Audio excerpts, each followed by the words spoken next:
Sejam bem-vindos a mais um episódio do podcast Podclass. Meu nome é Murilo e eu estou aqui com meu grandíssimo amigo Rael ao meu lado. Grandíssimo? Desde quando? Desde agora, só aceita. Enfim, hoje temos a presença de 3 especialistas da economia. Aí, forçou a barra. Fale por você, eu sou especialista no que eu falo. Com certeza. Bom, contamos hoje com Lucas, Isabelle e Felipe. O foco do episódio de hoje é o capitalismo financeiro, que estão com opiniões bem divididas. Antes de qualquer coisa, para quem é um pouco leigo no assunto, não que seja o caso meu ou do Rael, né? Mas o que é o capitalismo financeiro? Tecnicamente, é só mais uma fase do capitalismo. Surgiu após a Segunda Guerra Mundial. Nele, há uma busca maior de lucro, onde surgiu e se intensificou coisas como juros, ações de empresas, empréstimos e tal. Juros? Já não gostei. Compra e venda de ações? Isso surgiu nas navegações europeias, não? Sério? Tipo, as pessoas pagavam, investiam em embarcações, e aí caso essas embarcações voltassem com mercadoria, os investidores ficavam com parte do lucro. Sim, mas o que a Isabela também apontou foi o fortalecimento dos bancos e instituições financeiras. Dá pra se dizer que foi a fase onde a ideia de propriedade privada se estabeleceu de vez. Mas o que você disse sobre as grandes navegações tem sentido. Nessa época que começou essa ideia de lucro com base em propriedades e meios de produção. Só precisou de algumas evoluções e muita morte para termos o capitalismo moderno. Sem contar os massacres no Novo Mundo. Isso e a escravidão. Mas pelo que eu entendi, isso foi antes do capitalismo propriamente dito, não? Sim e não. Porque certas coisas semelhantes acontecem até hoje. Tipo o caso da Aurora e da Garibaldi, foi aqui do lado praticamente. E foi um grande parte pela desigualdade social, né? Exato. Mas maiores consequências do capitalismo. Bom, eu gosto de uma frase de Winston Churchill sobre o capitalismo. A desvantagem do capitalismo é a desigual distribuição das riquezas. A vantagem do socialismo é a igual distribuição da miséria. É alguma coisa assim. Realmente, uma boa frase.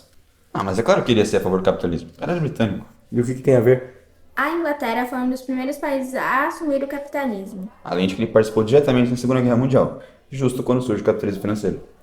Isso que te faz a frase interessante, eu acho. Levando em conta quem a disse, é perceptível que ele não ignora os pontos negativos do capitalismo. O que seria de se esperar. Também seria cara de pau, né? Se bem que ele ignorou a poluição crescente da época. E o abuso dos trabalhadores. Trabalhavam pelo menos 12 horas por dia e sem ninguém prezando pelo bem-estar deles. E o salário quase não dava para se alimentar. Tudo bem que isso era um século antes do que vocês estavam falando, mas não melhorou do dia para a noite. Mas dependendo, hoje em dia dá para achar algumas fábricas que abusam dos seus trabalhadores também. Muitas, pessoal. Me lembra daquele filme do Charles Chaplin, Trabalho na Indústria e tal, é um clássico também, né? É tempos modernos. Tava vendo ele esses dias. Se eu não me engano é de 1936 ou 37. Um pouquinho antes da Segunda Guerra Mundial, então. É um filme de comédia, né? Mas tem ali o trágico também, tipo... Chaplin trabalha em uma fábrica e entra em colapso pela rotina dele. Aí começa a fazer uns absurdos. É engraçado, mas é claramente uma crítica. Algo que eu acho louco que é esse filme veio no período da Ameaça Vermelha, que os americanos morriam de medo do esquerdismo e do comunismo. Ou, se for falar a verdade, qualquer pessoa que simpatize com os trabalhadores e o trabalho. Me lembrou da Revolução dos Bichos, pelo contexto e tal. Esse livro é muito bom. Nunca li. Nem eu. Já leu algum livro na vida? Já, né? Diário de Madeira não vale. Bah, aí me complicou.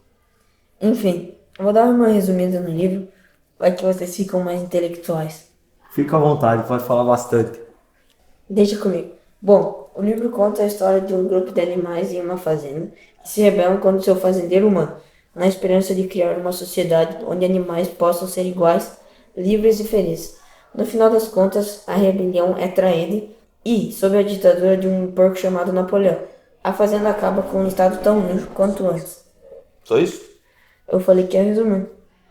Tá bom, o que o Felipe não falou é que esse livro foi uma crítica ao comunismo. Na real, mais à União Soviética, né? Como assim? Bom, os personagens do livro representam alguém ou algum grupo de pessoas na União Soviética. Tipo, Napoleão, o ditador, era Stalin. Bola de Neve, o outro líder, que teve que fugir, era Trotsky. Ele meio que contou a história da União Soviética, só que mais focado no depois da morte do Lenin. Interessante que o autor não era anticomunista, né? Você leu também? Lógico que sim. Eu acho que foi uma indireta pra nós, Lucas. Talvez. Enfim, o foco não era capitalismo financeiro? Vamos voltar. Então vamos voltar para ele. Se vocês forem se responsabilizar alguém pelo capitalismo, quem seria? Boa pergunta. É difícil. O capitalismo é mais complexo que isso, mas assim, para mim, o pai do capitalismo é Adam Smith. Verdade, considerando que ele morreu antes da Revolução Francesa terminar. Pois é, já leram A Riqueza das Nações? Não. Não. Não. Há limites também, né? Eu não vou resumir, mas ele afirmava, no geral, que o capitalismo é o único modo de produção que poderia dar certo, porque ele dá liberdade de ter liberdade. É o único que se baseia no fato que o ser humano tem a necessidade de fazer o que quer. Depende do ser humano em questão. Seria melhor privar você desse direito, por exemplo. Vamos encerrar por aqui? Antes que eu gaste o meu réu primário. Ah, boa. Bom, muito obrigado pela participação de vocês. Aposto que quem está ouvindo aprendeu bastante sobre o assunto. Eu aprendi, olha que sou especialista. Por isso que tu não é convidado em outros podcasts. Enfim, obrigado pelo convite. Espero ter ajudado alguém em dúvida, e caso ficou algo pendente, é só nos chamar de novo.